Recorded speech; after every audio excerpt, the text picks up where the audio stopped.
Hello and Namaskar. Namaskar. Welcome to Rudralife.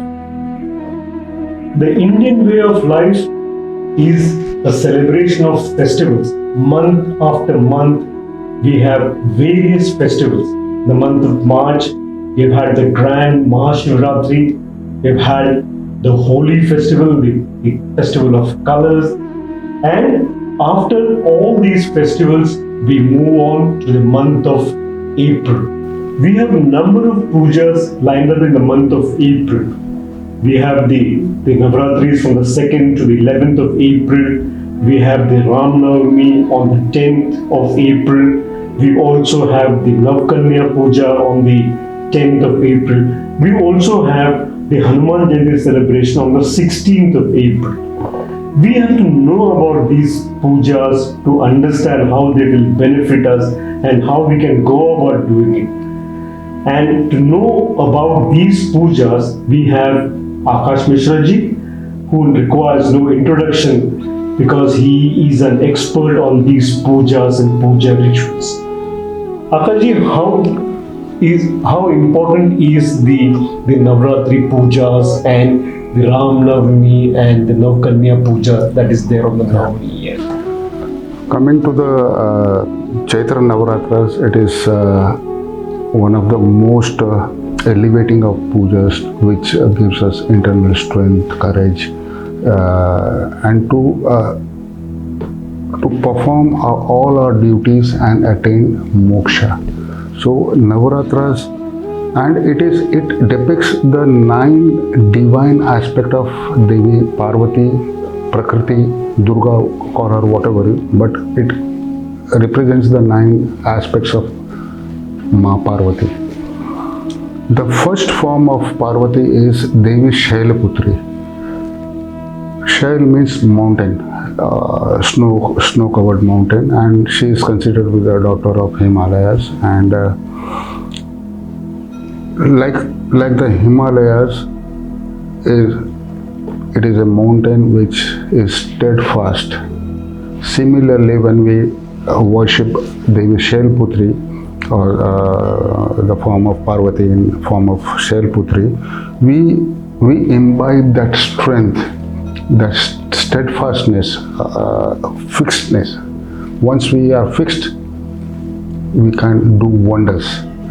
So Devi Shailputri confers courage, strength and patience, dhairya. पर्वत में धैर्य होता है. We can become more determined to work out our karmas. इसका देवी जी का दूसरा जो स्वरूप है Brahmacharini. The word Brahma, or it comes from the root word brihi. Brihi means large or infinite, and charya means to move. That means to move along with infinity. It reminds us that we are the same divine spark from the infinity, to show that we are one with the creation. We are not separate from the creation. My journey in this life will affect you also. So we all are interconnected with the same infinity. So Devi Brahmacharini gives us that sense of infinity.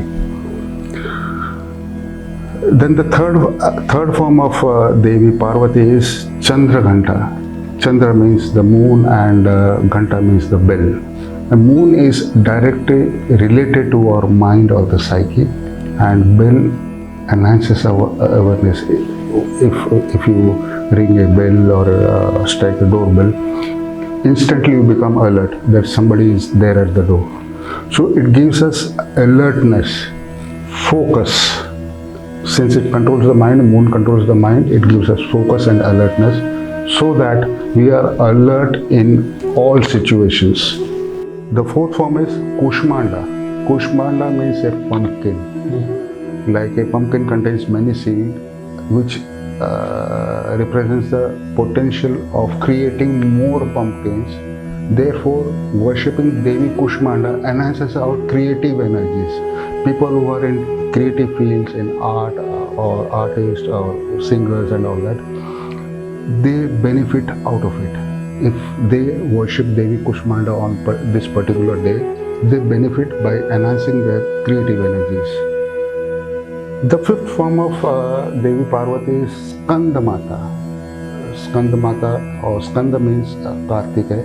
Skanda also means a person who is skillful.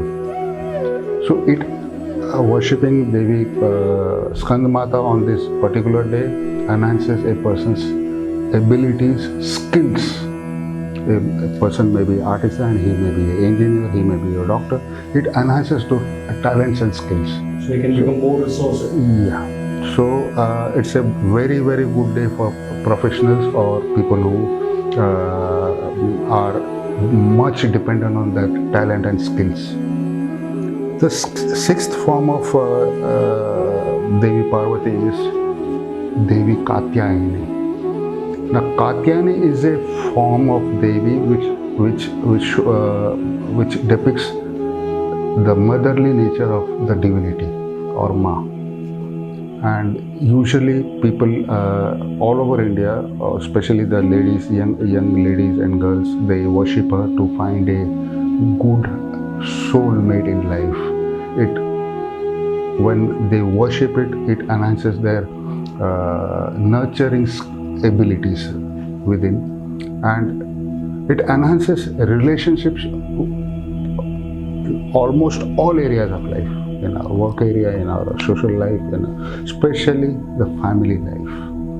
Is it safe to say that people who have difficulty in finding a suitable exactly this form of girls who are facing this problem of marriage or fixing and not happening, and they should perform a sadhana on this day, or they should worship Devi Parvati in the form of Katyayani.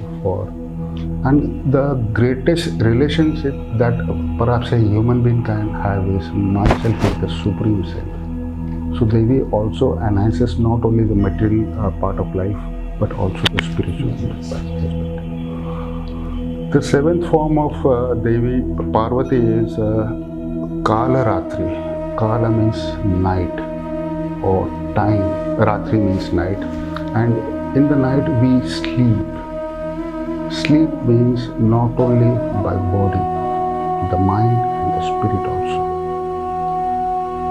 And when we get up in the morning, we are fresh to face life anew. And Kaalratri is a fierce form like Maha. People who are suffering miseries of black magic or any sort of negative energies that are disturbing a person should worship Devi Kaalratri on relief from these negative energies. The eighth form of Devi Parvati is Maha Gauri. Gau, the root word Gau means knowledge or wisdom. By worshipping Devi Gauri, one becomes wiser, knowledgeable, and it is said to, in the Shastras, they say that people who worship Maha Gauri become erudite scholars, since she is considered to be the Devi of knowledge and wisdom, and wisdom of the highest order. People who attain nirvana in this life and not waiting for taking birth in the future course. So Devi Maha Gauri can be performed even by students. You can say that she is like a form of Maha Saraswati, goddess of knowledge and wisdom. So it is not only that only the students or people who are studying anybody who is in pursuit of knowledge, we all require knowledge. And the last form of Devi Parvati is Devi Siddhidhatri. Devi Bhagavad Mahapuran states that all form of siddhis or expertise, I become an expert in a certain field of science, technology, whatever. is conferred by Devi Siddhidhatri. It is the culmination of all the 8 days. Slowly starting from the first day, we start cleansing ourselves by consuming a less amount of food or fasting, prayers, meditation, chanting. ये हमारी वृत्तियों को नाश करता है। तब जाके हम तैयार होते हैं सिद्धियां पाने के लिए। पहले मैं अपने को तो स्वच्छ कर लूँ, तब will receive the positive energies. The unnecessary things that we have instilled in our mind. First, we have to empty the mind to receive the divine grace of Devi.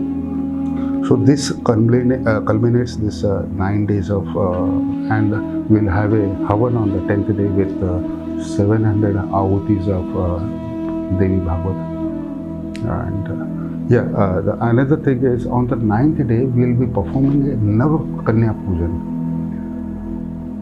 Now this shows the magnanimity of the Vedic religion or the Vedic culture, where even small children are worshipped as divine, and little girls of say 5 to 9 years, 9 of them are worshipped in the form of the 9 Devis, and they are considered to be the purest because being children they are innocent of the ways of the world.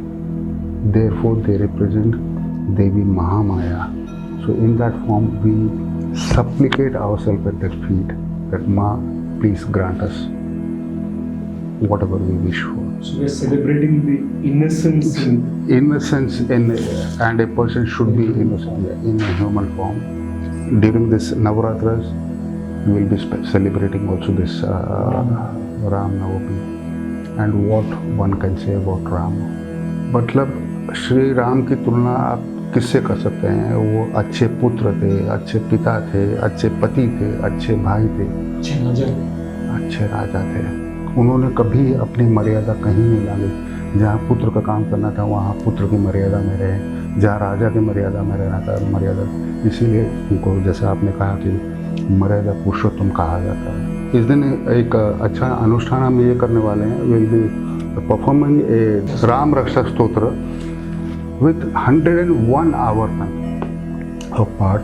और रामनवमी के राम रक्षा स्तोत्र के पाठ के पश्चात हम आते हैं जहाँ राम है वहाँ हनुमान जी को तो आना ही है। 16 अप्रैल को हनुमान जयंती है, उस दिन हम रुद्रलिफ का पाठ करने वाले हैं।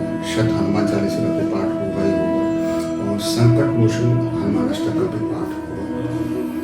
तो ना हम अपने शब्दों से राम जी की महिमा का व्याख्यान कर सकते हैं, ना हम अपने शब्दों से श्री हनुमान की दास भक्ति का कुछ वर्णन कर सकते हैं। यहाँ तक शास्त्रों में कहा गया it's said in that wherever or in whichever household even simply the name of Rama is uttered, Shri Hanuman is present there with the folded hands and tears of bhakti in his eyes. So we also need to supplicate our ego. Hanuman attained the title of Bhakta Shiromani by supplicating his ego in front of the Lord. It's not that he is considered to be Ekadash Rudra, but Rudra, when he took the form of Hanuman, showed what is Das Bhakti and how we can elevate ourselves from an ordinary monkey to a Bhakta Shiromani. So this culminates pujas and rituals in the month of April, and we invite all of you for the worship of Devi in the form of Navdurgas, Navkanyas, and of course celebrating the birth of Sri Rama and Sri Hanuman. So आप जुड़ सकते हैं हमारे website के माध्यम से, आप पूजा book कर सकते हैं। अधिक जानकारी के लिए आप नाजी से संपर्क कर सकते हैं, मुझसे संपर्क कर सकते हैं। और आप सभी भक्तों का हार्दिक अभिनंदन और स्वागत है। नमस्कार।